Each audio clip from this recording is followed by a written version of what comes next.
How y'all are? I'm glad for you to see me. I guarantee, and we're gonna bake a chicken today. And I'm gonna have to tell a story I've told before because it fits this so well. Hey, y'all know how I like to tell my stories. Here's a legend who is the best storyteller anywhere around. I'm talking about Justin Wilson. He was one of my favorites for sure.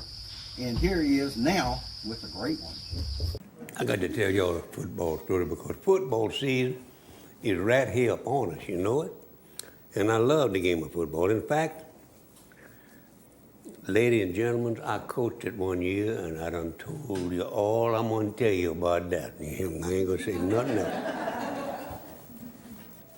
In football, I love to go to the games. I'm a big fan of several football teams. Of course, I went to LUS 5 years and I'd still be a freshman if I went back. And I'm a Tiger fan for the LSU Tigers. I'm like one of them. And I like some of the Mississippi teams. I like Ole Miss, and I like Mississippi State football team. They got a good football team, except when they play LUS. I got to be for LUS. And I always was curious as the devil how these coaches got these good football players like they did all over the country. And I was visiting with a coach from a college in Mississippi, and I asked him, I would like to know how you get all these good football players. I know it takes a lot of time for you all to get these boys to the university where you can to evaluate them and all that stuff and con them into signing. I know what you're doing. Excuse me. Not polite to talk with something in your mouth, but I'm not polite. But I would like you to read into it. Always says we go out in the country and we look. We look all over.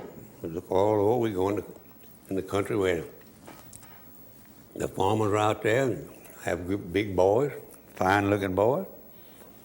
And we just finally, when we see one looks pretty good who's plowing a mule with a big plow, a turning plow, that one's pretty good size, we finally stop and talk to those boys like that.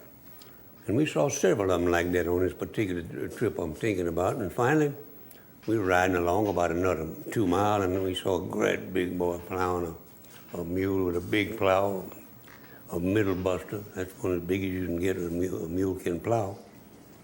And we stopped, and we asked him, we don't want to find out something from you. Are you interested in football? Oh, yeah. Would you like to go to this college where I'm coaching? Oh, I don't know about that. Well, he said, what we want you to do is give us some directions. What direction is that? Can you tell me where he named the town, where that town is, huh? He picked up that plow with one hand and pointed down the road. He said, you go in that direction and turn to the right and you're gonna make it. We booked him right now. We took him to college. One thing we had to be sure they could do when we asked them direction, they'd point with a plow. And he did that. And I'm gonna take another bite or two of this because it's good and that ain't all. I hadn't had much breakfast. Let's turn you over and cut this cheese.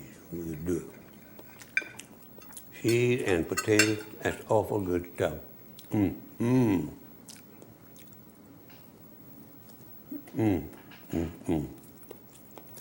You see how I'm ambiguous? I cover my right hand, even my left. Is that what it is, ambiguous? No. I don't know what it is, but that's what I am. Right or left hand don't make some difference with me. I just go ahead and eat.